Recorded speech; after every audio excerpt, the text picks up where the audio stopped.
Welcome into another episode of Husker Women's Wednesday, powered by Emeritus, and we have a different sport, a new sport that we're featuring here on Husker Women's Wednesday. As we're going to talk a little Husker women's golf with senior Lindsey Thiele. Thanks so much for being here. Yeah, thanks a bunch for having me. I'm excited to come in. So senior season, you guys are about to head in towards the postseason. How's the team so far this season? Yeah, we've had a pretty good season. We came out and had a bunch of tournaments right away in February. So a lot of the times they're kind of just spaced out between February and May when we have our postseason. But this year it was a little more top heavy on the front end. So yeah, we came out right away, had three tournaments that first month, and we were in Florida again, and so we were kind of just traveling all over South Carolina. Yeah, we had a pretty good start. We've had some good weather for all of our tournaments, really, so it's been a good start, and the team's looking good. So, as a golfer, especially, playing golf, not ideal weather a lot of times at the beginning of the season. How crazy is that, the beginning of the season, when you guys are just traveling all over? Yeah, it's a lot of adjusting, because normally we're coming from being inside here, coming off of Christmas break, and there's normally snow on the ground or just cold weather, cold winds. So a lot of the times we'll start out with a bunch of indoor practice, and then when we fly south, then we have to quickly adjust to then being on grass, whatever type of grass we then see. A lot of times down south, it's a different kind of grass than we have here anyway. So it's a lot of quick adjusting those first few days of kind of getting used to everything, and then we'll fly back home and then be inside again. So it's a little different than a lot of teams that we see, because they'll be practicing outside and then also competing outside. But for us, especially in the early spring season, it's bouncing between indoor and outdoor, and just we kind of go with whatever we get when we're back home. So if we're outside, we're lucky. If we're inside, we kind of just make it work. It's got to be cool, just the opportunities that you guys get to have in your sport in particular, because you travel so many cool places and get to play in so many cool golf courses. Yeah, for sure. We always say that, like, we're different than a lot of other sports where we actually get to see a lot, like from wherever we go, we just get to be outside, and we actually get to see like the nature of that area. So that's pretty cool. We don't have to be inside in a gym and quickly just go from place to place, but we don't get to like go sightsee a lot. But when we're on the course, we get to see kind of the nature of the area, which is cool. So we're really lucky. What's been your favorite golf course that you've played, not outside of Nebraska? Big Tens the last 2 years were at Fox Chapel Country Club in Pennsylvania. So Penn State was hosting, and that was a beautiful course. It was a really old golf course. There was like a lot of tradition there, just rolling hills and some really funky greens and funky holes. So that was a really fun course to play.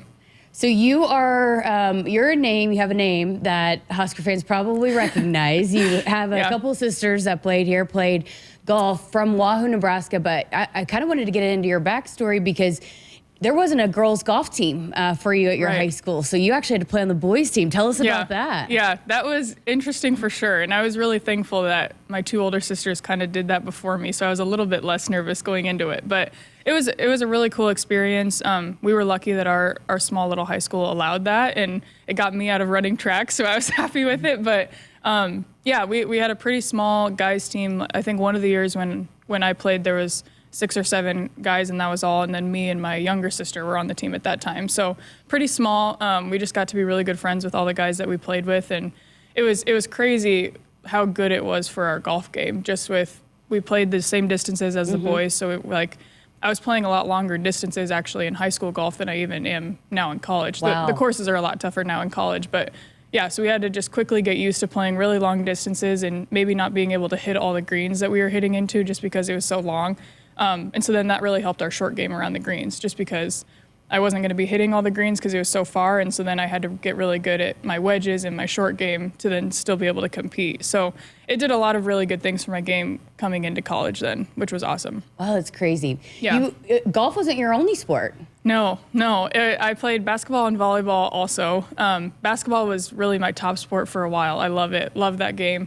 And then, just kind of transitioned into golf and saw a future in golf for myself in college, and then just kind of went that route. But so what is it about golf for the Thiele family that you guys got into it and got pretty good at it? Yeah, people ask us that a lot, and honestly, I don't know what it is about it. I think I come from a pretty competitive family. We all play sports. My parents are the same way, not necessarily with golf, but just with other sports. And so I think there was something too, when we were younger, we always just had somebody to practice with golf. And I think especially for young girls, that's one of the harder things with golf, and even just young boys too. But it's just kind of lonely out there for little kids, and you're just kind of out there by yourself, and you're out there for a long time when you're practicing. So I think that was kind of what was different for our family, is that we had friends and sisters to go out and practice with, and that was something that maybe a lot of other kids didn't have. So I think that's just kind of what kept us coming back and kept wanting to play with each other and beat each other, and yeah, it worked out really well for us. So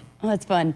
I've had this conversation with a number of athletes that have talked about they didn't just specialize in one sport. How important was that for you to play multiple sports growing up? Yeah, that's definitely a tricky subject, because a lot of times, if you want to get really good at a sport, or if you're wanting to pursue a sport in college, you need to kind of specialize early. But I also think there's a side of it, as a multi-sport athlete, you're using all your different muscles. You're just becoming a better, well-rounded athlete, which will help in any sport.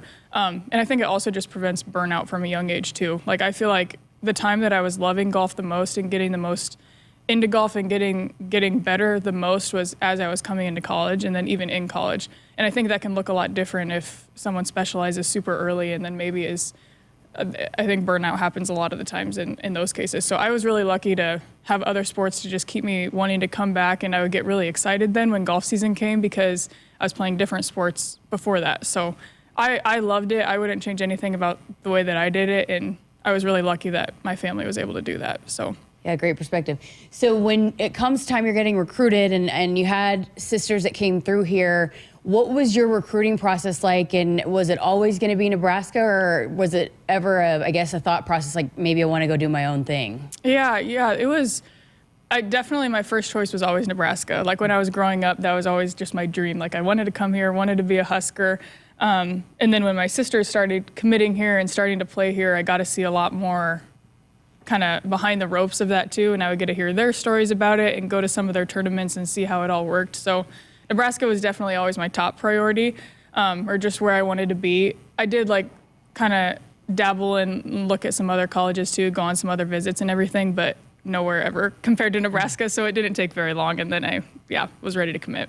Always hear that it feels a little different when you're from the state and you're repping the Huskers. What has it been like for you to wear that in? It's been absolutely amazing. Just from, hometown support, even back in Wahoo, and just being here. And it is, when Husker fans know you're from Nebraska, it's just you feel like they're just rallying around you, and everybody's so excited for you, just wants the best for you. And our fans are amazing. It's incredible. It's not a state that you can play golf year-round and always get out on the course some other states. What would be your message to maybe a young girl that maybe thinks, I can't play golf because I can't play year-round? Yeah, it's definitely possible. And I think it is tough when we can't get outside year-round, and sometimes those winter months, they feel long and they feel cold and they just feel tough because you can't get out and play outside all the time. But I think another perspective to look at that is then you just have another opportunity to then go do some different things and then come back to golf just really refreshed and ready to go. And there's so many things you can still do inside. You can work on your swing without needing to see ball flight, and sometimes that's the best for fundamentals, is just without seeing ball flight, being able to work on everything and get everything feeling good before you then can go outside. So there are pluses to it. You can always putt inside too. It's not super hard to do that. So yeah, it's just kind of how you look at it, and just kind of taking what we get. And then when we do get a good day outside and the course is open, then it just seems that much better, because it's a gift to be able to go do that. So where has your game grown the most in college? I would say my short game, 100%. I think growing up, I always had quite a bit of strength, and I could drive the ball really far. I could just hit it really far. And so that was definitely an advantage in junior golf and coming into college. But then once you're in college and you see how precise everybody is and just how fine-tuned everybody's short games are, it was really quick for me to see, okay, this is where my game needs work if I'm going to be able to compete at this level. So I think that's where I've seen it the most, just becoming more refined, more precise in those short little shots, and just saving a lot of strokes there. So if there's somebody listening in, any age, could be young, could be old, that's maybe thinking about taking up golf. Yeah. And you're just starting, and it can be frustrating, right? What's your advice for those beginners trying to get into this and dabble into golf? I think just understanding honestly just respecting the game and understanding how hard it is. We talk about this all the time on the team. Like, if anybody ever says they've like got this sport, it's just not true. Like, the minute you think that is when you go out and shoot a bad score. Like, it's such a tough game, and it demands so much respect, and it changes every time. Every time you go out on the course, every shot you hit is a shot you've never seen before, and it's completely different. And that's one of the most awesome things about this sport, is it's just different every time, and it's so challenging in so many ways. So I think just understanding that, and then just being able to love the game for that part of it, and just understanding what a unique and awesome game it is that we get to play. You know, Coach Hoiberg on his show the other day, we went down the avenue of talking about golf. His sons play golf, and then we had so many text messages and wanting to get his perspective on his favorite golf courses in Nebraska. And he was saying, you know, across the state, there are a lot of great golf courses that you can check out. So what's your favorite golf course in the state of Nebraska? Or maybe list a few of the favorites. I think listeners might like to hear that. Yeah, of course. I love the course out in Gothenburg, Wild Horse it's called. It's just like kind of out in the middle of nowhere, just beautiful landscape, like very much link style, kind of rolling hills. That's a public course. That's been my favorite one since I was little. I just love it. It's far enough away that it kind of feels like a little trip when you get to go out there and play it, but definitely one of my favorites.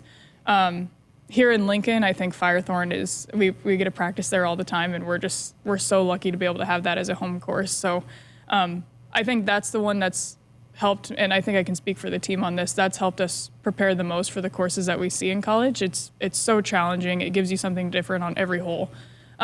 So that one for sure in Lincoln.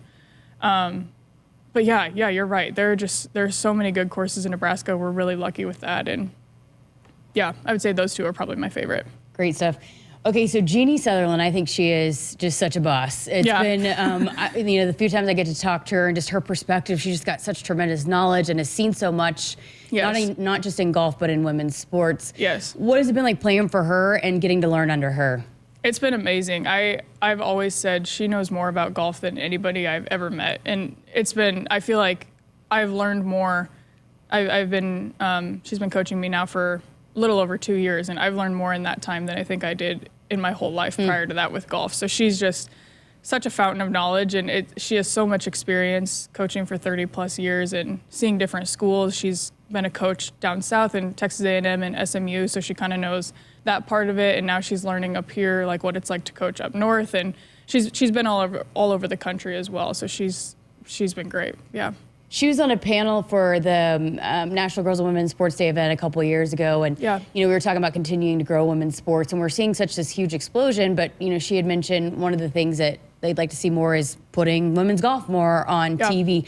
How important is that as we are in this just tremendous time for women's sports to focus on golf too, and maybe try to figure out how we can get some exposure as well? Yeah, for sure. It's super important. I think it's even more so just for young girls to be able to see it, and I think women in golf is not something that you see all the time. It's usually men in golf, or it's women in other sports, but women in golf is just not the first thing people think of if they think of women's athletes. So I think just for young girls to be able to see that, and for people to be able to see, okay, like girls can play golf, they can go play it in college, and they can get really good at it and play it even beyond college. I think just the exposure part, and for people to be able to see that is really important. Great stuff.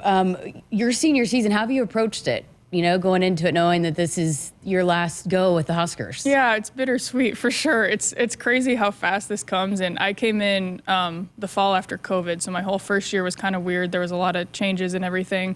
So it's flown by. I've been able to meet so many people, and it's just such a unique experience. I have five or more teammates. It's changed every year, but who are international. And so now I can meet and know and have friends from all these different countries, and that's been a really cool part. And yeah, it's bittersweet for sure. I'm sad that it's coming to an end, but it's been the most amazing 4 years, and I wouldn't trade it for anything. Will you keep competing outside of, because I mean, last year you won like the Nebraska match play, right? Yeah. Is that something you plan to keep doing once you're done collegiately? I do. I plan to keep competing just when I can in Nebraska and everything. My plans right now, I don't plan to pursue the pro route. I'm hoping to apply to medical school and get into that. So my next few years will look a little bit different, just with not competing collegiately anymore in golf, but I still definitely want to keep that. And I'm a very competitive person, so that's that's a good place for me to be able to still play golf tournaments and compete that way. So I do plan on doing that. I was reading an article, the Wahoo local paper in Wahoo, and they were talking about all the different tournaments that you and your sisters and the trophies that you've racked up. So, for you to win that state title and that trophy and be able to bring it back to the Thiele household, what did that mean to you? It was so special. It was, those Nebraska tournaments my family's been playing in for a long time, and it always happens to, somehow there's always a matchup between our sisters. Like every year, my parents are always like, this is crazy. Every year it just happens that we match up with each other. So we've been playing in them for so long, and we're always just happy for whoever does well in those, because it really just depends on the year and who's hot and how it's going to work out. But it was really special to have that and to have my family there for it. Do you like match play? I love match play. Favorite format. Yeah. Okay, so let's talk postseason now, because you guys will go to the Big Ten championships and then hopefully clinch a berth in the regional. But for people that listen might not know how golf works collegiately, what does it look like maybe getting into the postseason for you guys again? Yeah, so it's a lot based on rankings once we get to the postseason. So if we'll hopefully be ranked high enough, then we'll get sent to a regional site. And there's 6 different regional sites, and then they'll take the top, I believe it's 6 from each regional site, and then they'll go to nationals. So last year we were able to make it to regionals. We had an awesome season. Didn't make it to nationals, so that'd be something we're trying to do this year, to just get there and be able to still compete at nationals. But yeah, that's kind of how it works. And then another way to get to regionals is if we win Big Ten. So we're hoping for that. So how good does this team feel going into the final stretch of the season to be able to maybe do that? Some of those things you're talking about. Yeah, we're excited for it. A big thing with this spring season is it's so long, it's so drawn out. We play in the fall also, but it's a shorter season, and then we kind of are off over Christmas break and just in our off season grinding, working, and then we come out end of January, and then we're going all the way through May. So it's a long season. A lot of times we kind of just break it up into chunks just to make sure we're staying on top of things and getting through it. But I think that's one thing we feel really good about right now is we've had this little break between tournaments, so we can kind of revisit our fundamentals, make sure everything feels really strong, and then a big part of it is just feeling like you're hitting your peak at the end of the season. So that's a lot of times the teams that do well in the postseason in order to get to postseason are the ones that are peaking at the end. So we feel really good about that right now. We feel strong about our games, and coming out of this break, we're really excited to then see what happens from there. You're balancing your final season also with hope going to graduate this spring as well, and you had mentioned med school. Tell us about what your plans are and what you hope to do in the future. Yeah, right now my plan is to take a gap year and to kind of just appreciate everything that this 4 years was, and then just kind of like enter into this next stage of my life and refreshed and just ready to go for that next part. So I'll be taking a gap year, getting some work experience in a clinic, and then hopefully applying and hopefully going to UNMC, staying in Nebraska, and then going from there. Yeah. And in psychology? Not necessarily in psychology. I'm thinking I would love to work in neonatology with women and babies, and that's kind of my goal from here. And yeah, we'll see. We'll see where I go. Why is that the path?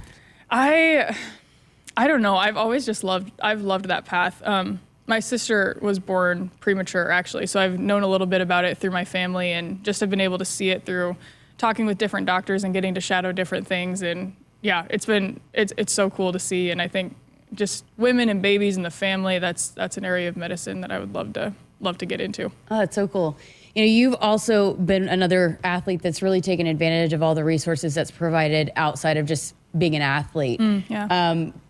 Tell us about that and why that was important for you to get involved in life skills and all the other things, and also, achieve the academic success as well. Yeah, I mean, first of all, just everything they offer here at Nebraska is just top notch. And people say that all the time, but it's really, you don't see it and you don't understand it until you go see at other schools, like what they have there and what they provide for their athletes. And so here at Nebraska, it's second to none. It's unbelievable, the resources they have, the help they have here for us. And so yeah, coming into college and knowing a little bit about that from my sisters, and just wanting to take full advantage of that and form relationships with people and network and just do everything I could with that. It's awesome, and they set us up really well for what life will look like after our sport. Love that. You talked earlier about what it's meant to you to wear, the N, but it's also not, it's pretty rare that you can play at the same place as your sisters and share that kind of experience. Yeah. How special has that been? And how cool is it that you're going to have that bond forever, that you guys had this experience, and this legacy thing will be forever in Husker golf program history. Yeah, it's amazing. It's something that not a lot of people get to have that experience or share that experience with the people that are close to them. So we've talked about it, and it was really cool. When I came in my freshman year, I got to play with my sister Hannah for 1 year, which was awesome. And that just helped me kind of just learn the ropes and learn how everything worked a little bit with her. And then, just to be able to have the same memories of college golf with the sister, it's unreal. It's so cool. Great stuff. I think we covered it all, but best of luck the rest of the way, and can't wait to see what Nebraska golf does heading into the postseason. Thanks so much for your time. Thank you. Thanks so much. Again, that is Lindsey Thiele with Nebraska Women's Golf. This has been another episode of Husker Women's Wednesday, powered by Emeritus. Emeritus is proud to power this podcast and all of Husker Women's Sports. Thanks so much for listening. I'm Jessica Coody with the Huskers Radio Network.